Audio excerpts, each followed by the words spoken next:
가해자들은 미성년자를 포함해 최소 103명의 여성을 협박해 불법 성착취 피의자의 신상을 공개하라는 청와대 청원에 1시간 전까지 230만 명 넘게 참여했습니다.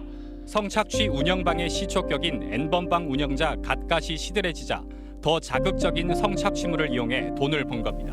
이 문제가 제기된 게 이번이 처음이 아니잖아요. 이미 작년에 이야기가 됐고 근데 거기에 대한 관련 법안이 최근에 됐죠? 딥페이크 처벌법인데 이게 어떤 건가요? 딥페이크는 인공지능 기술을 이용해 특정인의 얼굴이나 목소리를 합성 편집해서 가짜 영상을 이제 성적으로 유포하는 걸 의미하고 텔레그램에서 발생하는 여러 형태의 디지털 성범죄를 조금 근본적으로 해결할 수 있는 대책을 마련해 달라고 크게 3가지 요구사항이 있었거든요. 경찰의 국제공조 수사기관 내 디지털 성범죄 전담 부서를 신설, 이 양형 기준을 조정해 달라는 게 입법 기준을 조금 만들어 달라는 걸로 해석이 되고 청원이 이제 20만 원을 넘어가지고 국회에 들어갔는데 이제 결론적으로는 딥페이크만 이렇게 써 해가지고 이제 이렇게 됐죠. 연관성이 없다고 볼 수는 없지만 그래서 졸속 입법이 있다라는 논란이 되게 많더라고요. 회의록 같은 것들을 사람들이 찾아보기 시작했잖아요. N번방 사건이라고 그때 명명됐었는데 그거와 딥페이크와의 차이도 모르고 딥페이크는 그 N번방의 진짜 축소된 일부잖아요. 맞아. 그래서 그때 딥페이크라는 것 자체가 사실 청원인의 그런 요구, 3가지 요구사항을 다 반영한다고 생각해서 여기서 마무리됐었잖아요, 저희는. 진짜 이 법이 필요하지 않다라는 것이 아니고 그게 문제가 아니라는 건 절대 아니죠. 그것들이 논의되는 과정에서 공론화되고 과잉 입법될까봐 조심하는 분위기가 진짜 컸잖아요. 아까 말씀하셨던 뭐 논의가 됐던 발언들, 뭐 학창 시절에 이런 거 다 하지 않나? 그리고 만들어진 그 딥페이크 관련된 법안도 반포의 내용만 담고 있기 때문에 만약에 만들어서 내가 소지하고 있어 그럼 처벌할 수가 없는 거죠. 그리고 그 반포 목적도 되게 많이 논의가 됐었잖아요. 맞아. 예술이라고 생각하고 자기 혼자 만들었으면 어쩔 거냐. 일기장에 그림 그리는 것까지 제한을 둬야 되나? 그래서 그 취지를 진짜 잘 살펴야 되는 것 같아요. 맞아. 사실 개인의 예술 활동, 창작 활동으로 치부를 해버리는 게 조금 다른 얘기긴 하지만 여기서 그래서 막 그런 얘기들 되게 많잖아요. 그런 구분이 조금 명확해져야지 이런 부분에서 이런 소리를 안 할 수 있다고 생각하거든요. 그리고 약간 텔레그램에서는 지인 제공 능력방이 있잖아요. 거기서 이제 딥페이크 제작 의뢰를 하면 돈을 주고 그 다음에 제작해주는 사람이 해야 하는데 의뢰한 사람은 직접 제작한 게 아니라서 또 법적 처벌이 힘들 수 있다고 하네요. 그래서 사실 지금 법이라는 것 자체가 굉장히 수동적이고 사회의 그 빠른 속도에 발맞춰 이렇게 제정되기가 너무 힘들잖아요. 그렇기 때문에 지금 이 텔레그램 성착취 사건을 통해서 법이 빨리 입법이 되는 게 굉장히 중요한 사건인데 가해자가 너무 많기 때문에 그걸 어떻게 하나하나 다 처벌할 수 있을까에 대한 논란이 되게 많다고 하네요. 유포라는 것도 결국 그 해석하는 주체가 누구냐는 게 진짜 크게 작용하는 것 같아요. 내가 그냥 링크를 보내고 이거를 시청하는 것 자체도 뭔가 재배포 행위가 될 수 있고 더 이거를 멀리 퍼뜨릴 수 있는 요지가 되는 건데 그걸 정말 내가 소유했는지 안 했는지에 따라서 따지는 것 자체가 맞아. 그리고 이거에 대해서 감론을박이 생기는 것 자체가 저는 이해가 안 돼요.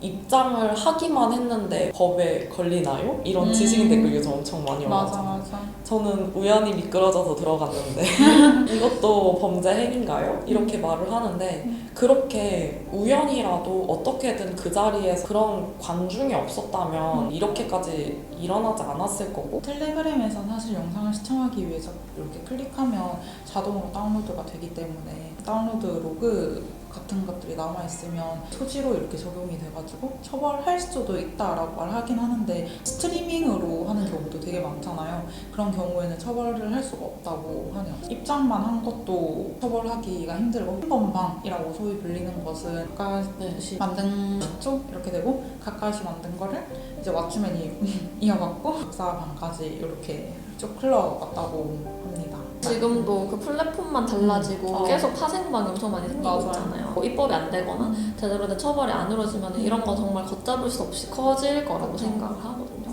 그래서 국제공조 수사가 조금 중요한 게 그 텔레그램도 그렇고 지금 사람들이 많이 넘어가고 있는 디스코드도 외국 건데 그게 본사가 어디고 어디에서 관리하는지 정확하게 밝혀지지가 않았대요. 현지에 있는 걸로 찾아서 들어가니까 더 수사가 어려운 거잖아요. 진짜 바퀴벌레 같지 않아요? 이렇게 들어가가지고 얕치면 더 많이 생기고 맞아. 아까 말씀해 주셨던 것처럼 왜 육포에 대해서 갑론을박이 생기는지 진짜 이해가 안 가네요. 생각해보니까. 유료방, 가입방 같은 경우에 확실한 목적을 가지고 했으니까 뭔가 법적인 처벌도 조금 가능하지 않느냐라고 얘기를 하긴 하는데 유료 입장방만 텔레그램에 존재하는 게 아니고 무료 입장방도 존재하고 엄청나게 N번방뿐만 아니라 박사방, 능력방이라든지 엄청나게 많은데 그런 게 무료 입장을 가능하고 그냥 단순히 보기만 했다면 그 사람들은 아무런 법적 제재를 받기가 힘든 거죠. 그래서 이제 그 박사 같은 경우에도 이제 법무부에서 이렇게 발표한 거를 보면 범죄 단체 조직죄라는 거를 적용을 한대요. 왜냐면 사실 지금 한국에서는 집단 성폭행이라든지 온라인상에서 일어나는 그런 성착취를 완전하게 이렇게 딱 맞춰서 할 수 있는 법이 아직 없기 때문에 그냥 보이스피싱 같은 것들이나 조금 조직적으로 일어나는 범죄에서 많이 적용하는 걸 들고 와가지고 했다라고 말하는데 이제 이것도 그 방을 직접적으로 운영한 사람들한테 적용이 되고 보기만 한 사람들은 처벌이 안 되고 소지하거나 이제 다른 데 유포한 걸 법적으로 제재가 가능한 거죠. 근데 이것도 사실 아동 음란물에 관련해서만 가능하고 성인 여성의 성착취 영상에 대해서는 소지하고 있어도 처벌이 안 되죠. 가해 남성과 피해 여성이라는 그 권력관계가 너무 확실한 구도인데 아동에 대해서만 이야기를 하더라고요. 그것도 약간 좀 문제를 축소시키는 거라고 생각이 들어요. 그래서 그 피해자가 74명 정도라고 하는데 거기서 사실 미성년자는 10명 조금 넘는 숫자잖아요. 성인 여성인데 그 사람들은 삭제된 느낌을 되게 많이 받았어요. 기사에서도 뭐 법적인 거나 아니면 사람들이 뭔가 분노하는 포인트를 보면 미성년자를 어떻게 이렇게 할 수 있냐. 사실 성인 여성도 충분히 그 상황에 놓였고 뭔가 그루밍을 당해서 그렇게 뭔가 피해 상황에 놓일 수 있는데 그런 논의가 제대로 이루어지지 않고 있는 느낌을 좀 받았어요. 성인이 약간 제대로 자기 의사결정을 제대로 못하고 그런 거에 끌려다닌 거는 그 사람들의 책임이 아니냐 이런 말들이 되게 많잖아요. 미성년자들은 그럴 수 있지만 성인 여성들의 피해에 대해서는 피해자 탓으로 많이 책임을 전가하는 모습들이 너무 뚜렷하게 나타나기 때문에 그 가해자와 피해자 간의 권력 관계, 우위 관계에 대해서 전혀 고려하지 않고 나이로만 생각을 해서 전적으로 이 사람은 잘못이다 이렇게 얘기를 할 수 있는 건지 한쪽 측면으로만 볼 수 있는 문제들이 다가 아니잖아요. 모든 사회적인 배경이나 구조나 관계나 이런 것들을 많이 고려를 했을 때 나타날 수 있는 문제들이 굉장히 많고 이거를 해결해야 하는 게 법의 역할이라 생각하거든요. 저는 성인 여성이 충분한 인지 능력을 갖고 있기 때문에 더 이 사건에 취약할 수 있었다라고도 생각하거든요. 미성년자를 보호하는 법이 생기지 말라는 거 우리가 하는 얘기 아니잖아요. 당연히 있어야 하는데 왜 거기서 나이로 구분을 하느냐. 나이에 따라서 뭔가 개인의 대처 능력이 변화할 수 있는 문제가 아니라고 생각하는데 왜 딱 나이로서 이렇게 구분을 짓고 성인 여성은 자연스럽게 논외가 되는 거죠. 여기서 제대로 된 처벌이 되지 않으면 여전히 사각지대에 놓여서 다음 범죄를 예고하는 거라고 생각하거든요. 사실 그거는 이때까지 너무 일상 속에서 즐비하게 있어왔던 사건들이잖아요. 그게 너무 일상 속에서 용인되어 왔기 때문에 지금의 상황이 발생됐다고 생각을 하거든요. 그리고 그런 사건들이 이전에 계속 왔을 때 그때마다 조금 입법을 하거나 국회에서 조금 제대로 된 논의가 실현이 됐다면서 이렇게 법이 없어서 조금 뭐 처벌이 힘들다라는 논의까지는 오지 않았다고 생각을 하거든요.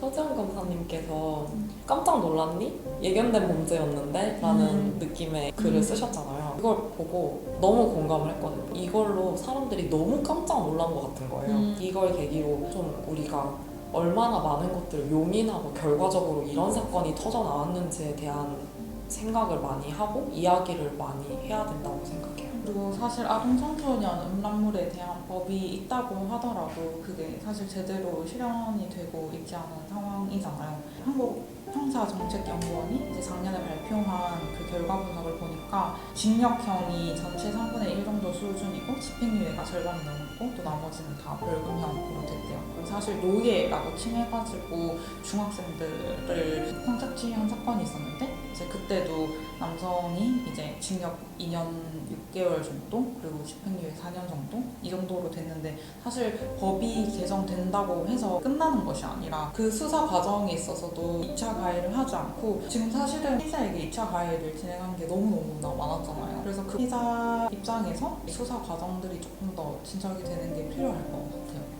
그거 보셨어요? 그 JTBC에서 조주빈이랑 취재하면서 나눴던 대화를 공개했는데 왜 이런 방을 만들었냐 알 것 같은. 라고 했을 때 별 이유는 없다. 그 목적이 돈이 되는 게 사실 제일 합리적이지 않냐. 그러면서 사실 이거는 나만의 취향도 아니고 이런 취향을 가진 소비자들이 만든 결과물이다. 돈이 되기 때문에 그냥 했다라고 얘기를 한 거예요. 근데 그걸 보면서 너무 그냥 아무렇지 않게 덤덤하게 그걸 얘기를 하는 게 참 어쨌든 지금 박사라는 인물로 알려졌던 사람이 신상이 공개됐고 엄청나게 주목을 받고 이슈가 되고 이 사람에게 합당한 처벌에 대해서 논의가 되고 이런 거는 너무 좋은 현상이지만 그 외에 이제 그 26만이라는 엄청난 숫자들이 있는데 그것들이 약간 묻히는 느낌이 들어서 그런 부분들을 좀 주의해야 될 것 같아요. 너무 동의하고 좀 하고 싶었던 이야기가 그 얘기였어요. 특정 몇 명이 정말 못된 사람이어서 그 사람이 이상한 거야. 이렇게 항상 되어 왔잖아요. 이번에는 또 그 26만에 대한 비난이 쏟아지고 있잖아요. 근데 사실 이게 26만의 문제인가? 그냥 사회가 그랬던 거잖아요. 가부장적인 사회의 문제인데 그거를 개인의 문제로 치부해버리고 결국 우리는 또 그만큼 공고하게 가부장제 안에 살아가고 있는 거죠. 지금까지 너무나 많은 가해자들이 다 개인의 문제로 치부되고 끝났잖아요. 사회의 문제라고 생각하지 않고. 이거는 분명히 사회적인 문제다라는 거를 알았으면 좋겠어요. 사실 너무나 명확하잖아요. 남성이 여성을 성적 대상화하고 진짜 그 성적인 그 착취 물화시켜가지고 소비한다는 게 너무나 일상적으로 많이 있어 왔는데 그건 사회 구조적인 문제였는데 우리가 이때까지 악마화 해가지고 개인을 욕하는 게 너무 많았잖아요. 그게 제일 쉽기도 하고 사회 구조와 개인을 분리해서 그 개인이 정말 나빠서 악마 같아서 그랬는데 사실 조주빈은 전 악마가 아니라고 생각하거든요. 그냥 일상적인 사람이었어요. 그 사람은 옆에 있을 수 있는 사람이 그냥 그랬던 사람인 거죠. 특정 대상을 진짜 못된 놈, 진짜 쳐죽일 놈 이렇게 하는 거는 이 본질적인 문제를 바라보는 그 시각에 조금 거리를 두어야 되지 않나? 라는 생각이 들어요. 사실 지금 이런 26만에 대한 처벌이나 그들의 신상 공개나 뭐 아동 성착취 포함해서 성인 여성들을 위한 법까지 마련하려면 정말 사회 전반적인 구조를 다 뜯어고쳐야 되는 거잖아요. 근데 가장 쉬운 방법은 이 박사, 갓갓 뭐 왓치맨 이런 사람들 잡아가지고 신상 공개하고 아 이 자식들이 정말 나쁜 자식들이었어 하고 딱 넘겨주는 거 약간 그게 제일 쉬운 방법이라는 생각이 들고 거기서 절대로 끝나면 안 된다는 거. 물론 그 사람들 신상 다 공개되고 처벌을 받고 해야 되지만 항상 모든 문제가 여기서 끝나는 경우가 너무너무 많았잖아요. 그 이후에 뭔가 이런 사건들을 방지하기 위한 특별법을 제정한다거나 이런 것들도 정말 간간히 있긴 했지만 그 법이 담고 있는 범위가 굉장히 좁기도 하고 한계점이 너무너무 많았기도 하고 그래서 이번 사건이 어떻게 진행되는지 어떻게 마무리되는지가 정말 앞으로의 방향에 있어서 중요한 역할을 할 거라고 생각합니다. 맞아. 약간 조금 그런 무서운 게 있어. 늘 허르륵 했다가 약간 주육되고 이때에 맞춰서 또 법이 딱 제정되는 그런 것들이 되게 많았었잖아요. 그래서 막 무슨 그런 공직자들이나 그런 사람들의 발언을 봐도 그게 너무 명확하게 보이잖아요. 맞아. 평소 이런 문제에 대해서 얼마나 관심이 없고 이거를 얼마나 중요하게 생각하지 않는지. 그게 엄청 공적인 자리고 회의록까지 다 작성이 되는데 어떻게 그런 말을 쉽게 그렇게 할 수 있는 거지? 라는 게 엄청 놀랐어요. 그게 정말 문제가 됐다라고 생각을 하면 너무 그렇게 말을 할까? 라는 정말 소름 끼쳐요. 전 약간 그런 남성들 때문에 자기가 욕 들으면 진짜 빡칠 것 같거든요. 너네들 때문에 이 남성들이요. 그런 사람들을 비난하고 그럼 그 사람들을 처벌할 수 있는 그런 법으로 촉구를 해야 되는데 여성들한테 야 일반화, 성급한 일반화 안 돼 이러는 게 너무나 근데 조주빈 케이스만 봐도 그렇잖아요. 정말 그냥 나랑 같이 생활하는 사람이고 평범한 사람이었는데 이런 사람이 이렇게 밝혀지는 걸 보고 또 가해자가 거기 가담한 가해자들이 26만이라는 수치가 나와버리니까 이제 여성들이 무서운 거죠. 혹시 내 친구도? 아니면 내 남자친구도? 오빠도? 약간 이렇게 의심을 하게 되고 여성들이 아 근데 그 가해자가 뭐 26만이나 되고 그 26만이 엄청나게 많은 수치라서 사실 좀 무섭다. 내가 언제든지 그 피해의 대상이 될 수도 있고 길 가다가 그런 사람을 마주칠 수도 있는 거 아니냐라고 얘기를 하면은 거기에 대고 근데 26만이라는 숫자는 뭐 중복도 있을 거고 모든 사람들이 그런 건 좀 아니잖아 이렇게 얘기를 하는 게 너무너무 그 피해자의 그 입장을 공감을 못하고 여성들의 입장에 설 수 없다는 게 명확한 거죠. 그게 엄청나게 큰 한계점이라 생각하거든요. 사실 이런 일들이 있었을 때 여성들의 입장에 공감을 할 수 있고 같이 가해자에 대한 처벌에 대해서 목소리 낼 수 있는 그런 사람들이 많았다면 여기까지도 안 왔을 거라 생각하거든요. 그 26만의 침묵이 너무 대단하지 않아요? 26만이라는 숫자가 그렇게 비밀을 유지할 수 있을 만큼 공고할 수 있는 숫자인가? 그 안에 있는 단 한 명도 이게 네. 잘못된 생각이라는 죄책감이 정말 안 들었는지 그렇다면 그 사람들은 범죄자가 아니고 뭔지 그러니까 텔레그램에 있었던 그 성착취를 공유하는 과정 자체가 남성 사회를 굉장히 많이 담고 있다라는 생각이 들었어요. 한국 혹은 그냥 이 세상에서 남성으로서 살려면 이런 말 정도는 가볍게 할 수 있어야 되고 아동 정도는 공유할 수 있어야 되고 여자 정도는 어떻게 이야기할 수 있어야 한다라는 그 암묵적인 룰에 남성이 속해 있는데 그것에 대해서 그렇지 않은 남성을 껴주지 않잖아요. 잘 취급해주지 않고 남성으로서 인정해주지 않고 근데 그게 텔레그램 사건에서 보면 텔레그램 성착취 룰이 그거잖아. 한마디도 하지 않으면 강퇴 이런 게 있잖아요. 너도 너의 정보를 공유하지 않으면 너의 지인을 능욕하지 않으면 더 이상 우리와 함께 할 수 없어 라는 것들이 너무 그동안 남성들이 그렇게 살아온 걸 그대로 그 안에 좀 담고 있지 않나. 이때까지 이거를 용인하게 왔던 구조적인 거 측면에 대해서 조금 많이 생각을 해봤으면 좋겠어요. 26만은 그렇게 많은 사람들이 단순히 그 26만을 의미하는 게 아니라 정말 이때까지 공고히 해왔던 한국 사회를 말을 하는 거잖아요. 근데 이제 또 26만 했을 때 남자와 여자를 분열시키지 마라 이렇게 말하는 걸 보면서 정말 진짜 이 상황에서까지 사실 이거 성별 갈등 조장할 게 없지 않아? 맞아요. 그냥 잘못된 걸 잘못됐다고 하는 건데 맞아요. 진짜 성별 갈등 조장하지 마라라고 말하는 사람들이 성별 갈등을 조장하는 맞아.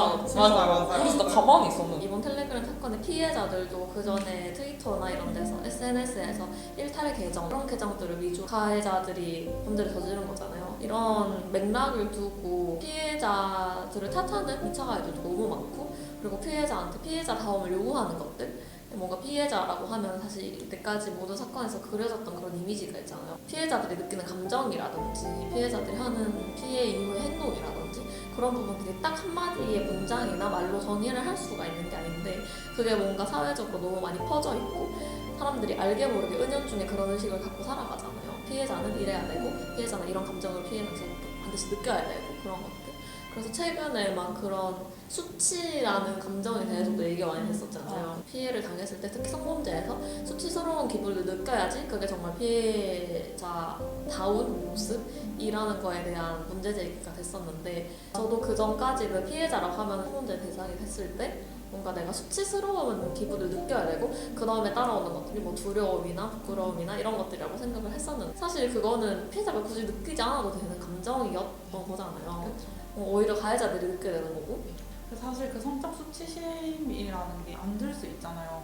근데 성적 수치심이 들어서 가해자가 처벌받는 것이 아니라 그냥 그 가해 행동만으로도 처벌을 받을 수 있어야 하는데 그거를 왜 굳이 피해자 입장을 고려해야 하는 것이 그 성적 수치심인가에 대해서는 조금 더 생각을 해볼 필요가 있을 것 같아요. 수치심이라는 게 잘못에 대한 부끄러움이잖아요. 수치심은 잘못을 저지른 사람이 느껴야 되는 감정인데 그게 왜 피해자의 단어가 되었고 피해자의 대표적인 프레임이 됐는지 우리가 지금까지 소라넷이나 이런 상황들을 봤잖아요. 처벌이 되지 않을 거라는 확신이 있으니까 고등학생도 이거를 한 거잖아요. 경찰이나 아니면 이런 관계자 교수님들 말씀하시는 거 보면 이 사람은 박사도 그렇고 그 확신이 있었대요. 그래서 죄책감이 없었대요.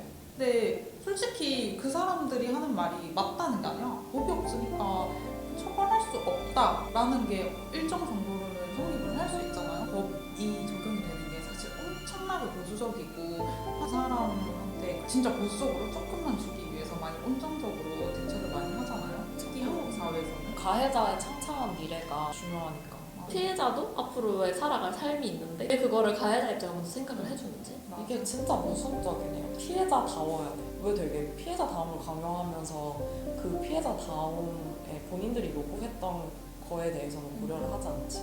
그 왓츠맨 같은 경우에도 집행유예 기간에 또 재범하고 그래가지고 구형된 게 3년? 6개월이었나? 그 정도여서 사람들이 또 손방망이 쳐버리라고 막 이렇게 하니까 재검토해본다고 하더라고요. 근데 만약에 사람들이 분노하지 않고 이런 거에 만약에 수면 위로 떠오르지 않았으면 걔는 또 그렇게 살아가고 또 재범 저지르고 그렇게 살았을 거잖아요. 사람들이 진짜 주목하는 게 너무나 중요한 것 같아요. 지금 특히나 지금 이 시점에서는. 어쨌든 이렇게 좀 텔레그램 사건에 대한 법적인 공백 피해자다움 그리고 사람들의 인식에 대한 전반적인 얘기를 나눠봤는데 여러분들의 생각도 궁금하기 때문에 댓글로 많이 남겨주시면 감사하겠습니다. 그럼 연대하고 같이 분노하고 이거를 끝까지 모두가 함께 다 나아갔으면 좋겠어요. 굉장히 많은 사람들이 분노하고 정말 이것 때문에 일상생활이 안 될 지경이지만 그래도 우리 좀 길게 달리기 위해서 이 문제를 길게 얘기하기 위해서 본인의 생활도 잘 돌보고 체력도 잘 먹었으면 좋겠습니다.